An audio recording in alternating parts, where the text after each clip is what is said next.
Ho ho hoes. So it has been kind of a Vlogmas tradition on this channel where I sit and read you some very spooky Christmas stories. You can see the other ones. I think I have 3 because the first year I did 2 in a row, which I'm now regretting. You'll see why in a second. Those are in the other Vlogmas playlists. You can check them out if you want or don't. Apparently, spooky Christmas ghost horror stories are not a thing that people post yearly. In the 3 years that I have been doing this, there's been nothing new come up. So I don't have any spooky ghost stories. What I do have are 3 true scary Christmas shopping stories. These were posted 3 years ago by Killer Orange Cat. Man, I love Reddit. So I've got my Nightmare Before Christmas mug. I have my Christmas vacation sweater and a dollar store Santa hat. And we are going to read these very scary Christmas shopping stories. Number 1, customer. I hear a lot of scary shopping stories,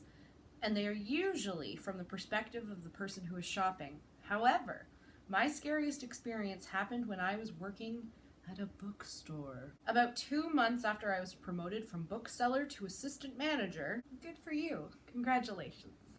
We were hit by the Christmas rush. It was always so overwhelming, really.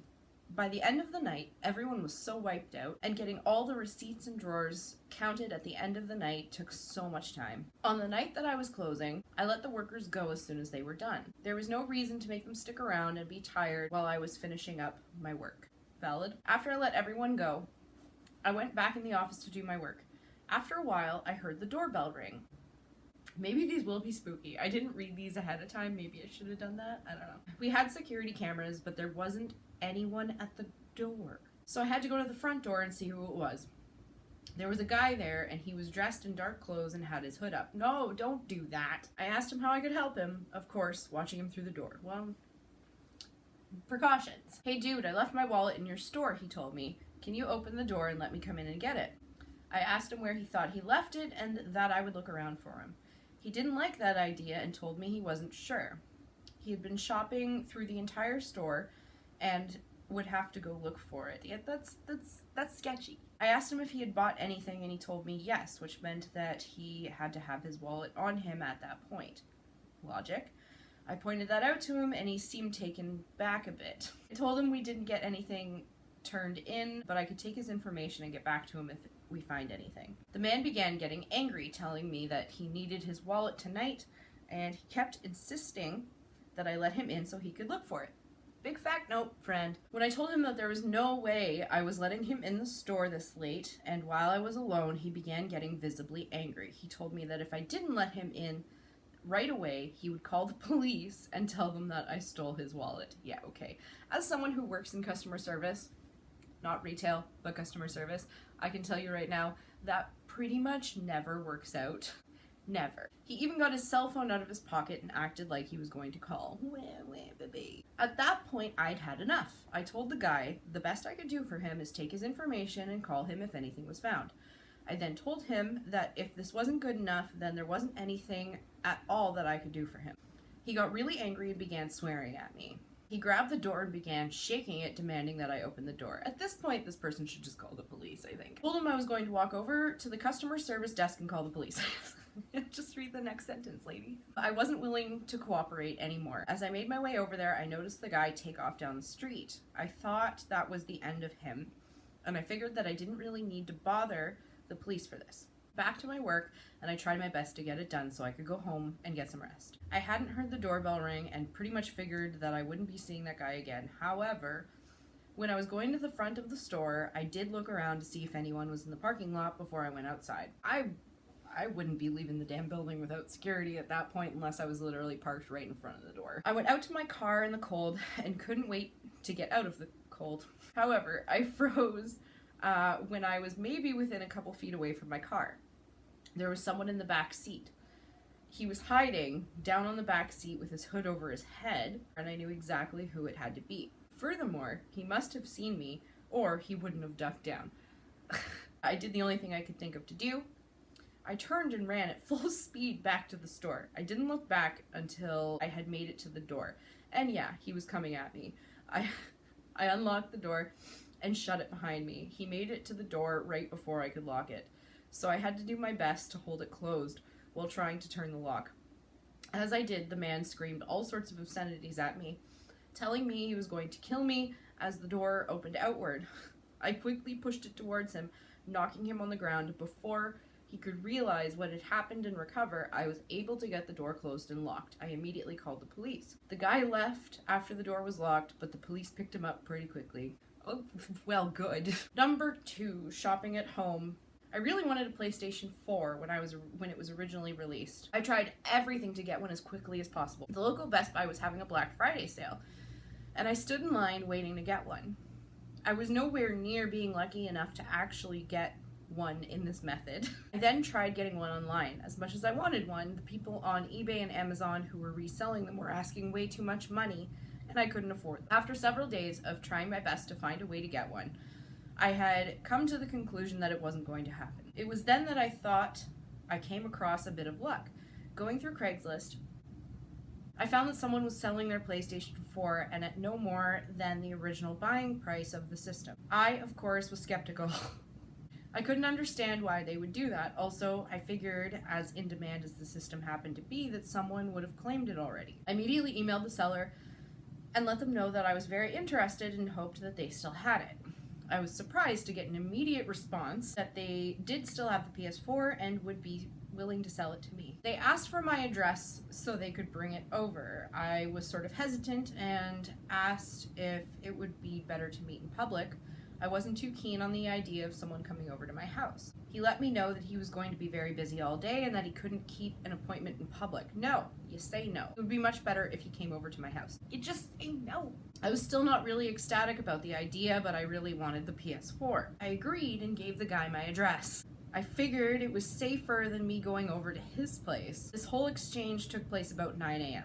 I was so happy and really eager to get my PS4. My eagerness only grew as I began waiting for the guy to show up. Hell, I not only began waiting for him, I waited for him for a very long time. Hours passed and I began to think that he wasn't going to come. Around 2 p.m. I'd gotten really impatient. I tried emailing the guy back, asking him where he was. Previously, I'd gotten very quick responses from him, but I didn't get any at this time. Around 6 p.m., I had lost all hope. I figured that most likely he got a better offer from someone else and didn't want to tell me. I was disappointed, more than I could possibly even tell you. I couldn't even tell you how deflated I was.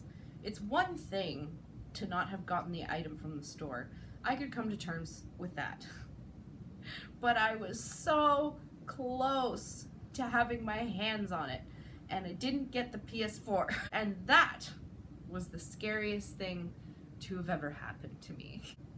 Just kidding. For the rest of the night, I kept looking around on Craigslist to find a new PS4. I wasn't able to find anything, and before I knew it, I had wasted an entire day and the entire evening on this search. Jesus Cristo. It was past midnight, and I had nothing to show for it. I got ready for bed, and that was when I heard something. It's the Craigslist guy, Annette. At first, I dismissed it, thinking it was my imagination. Then I heard it again, and someone was knocking at my door. I walked up to the door and looked out the window, and there was a guy standing there, and I asked who he was. He identified himself as the guy who had the PS4. He apologized for being so late and told me he had got caught up during the day. He asked if I had the money. I opened the door but kept the screen door closed. I told him I had the money, but I didn't see that he had anything with him. I asked if he brought the PS4. He told me it was out in his van.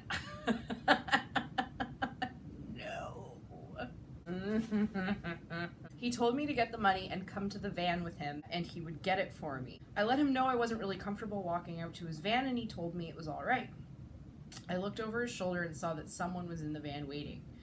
He had been keeping his hand in his hooded sweatshirt all the time while talking to me. There was something more than just his hand in there. I told him I'd go get my wallet and then come back. He protested as I closed the door in his face and then locked it. I was too uncomfortable with this, and then I went over to my phone to call the cops. As I did, I heard a loud hit on the front door. Then after a few moments, I watched the van drive away really, really fast. When I went to check to see if he damaged my door, I nearly fainted as I saw a knife embedded into the door itself. I was right that he had something in his sweatshirt and that I shouldn't go to the van with him. Oh, okay, these are almost worse than the ghost stories. Number 3, Black Friday. Now I don't want to read it. Normally I don't go out Christmas shopping on Black Friday. I know there are deals to be gotten. Oh god. The real scary part here is going to be the grammar. I'm going to just autocorrect this as I read. I did go out on Black Friday once, and honestly the experience kept me from ever even considering doing it again. This was a few years back. The big Christmas gift that year was a game called Uno Attack.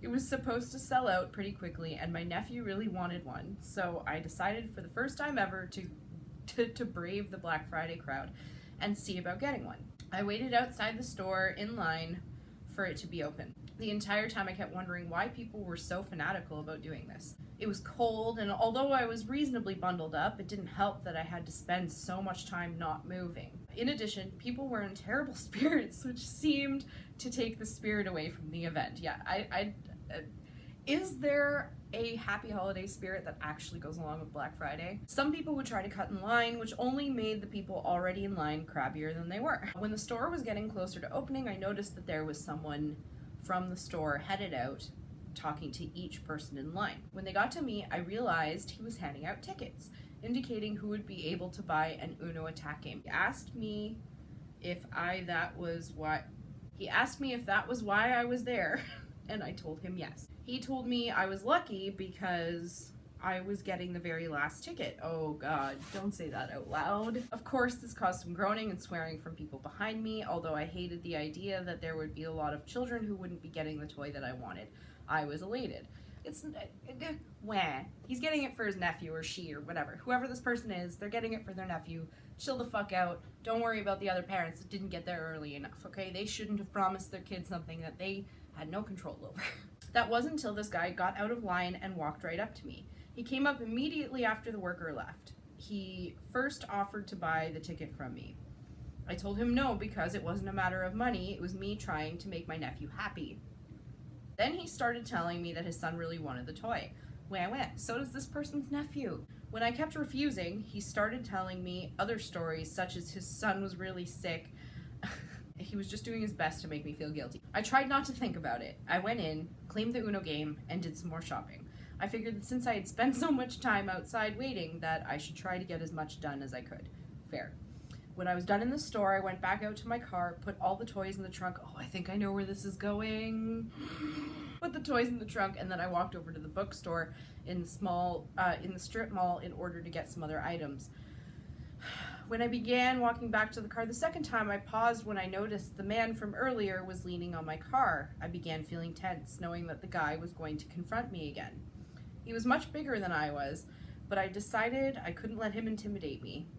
As I got closer to my car, he noticed me and smiled. He reached into his pocket, and I assumed he was reaching for his wallet, but it only took a moment before I saw it. It was a pocket knife, and he had flipped it open. I immediately stopped. I couldn't imagine the guy would be stupid enough to try and threaten or stab me in a busy parking lot. But I didn't want to test that theory. So I turned and quickly ran back to the store that I had bought the Uno game in. I let the store security know what happened, and they gave me an escort out to my car. The man was gone, but I was still shaken. I was more shaken when I noticed knife marks on the lock of my trunk, and the trunk was dented. There were also deep scratches in my driver's side window. I never went back out on Black Friday again. Oh, good lord. I don't like it. Yep, that left me feeling worse than the Christmas ghost horror stories. I'm gonna leave this at that, and if you enjoyed this, leave it a thumbs up. If you enjoy this, then feel free to subscribe. You don't have to. Not telling you what to do. Thanks so much for watching, and happy Vlogmas. We'll see you in the next one.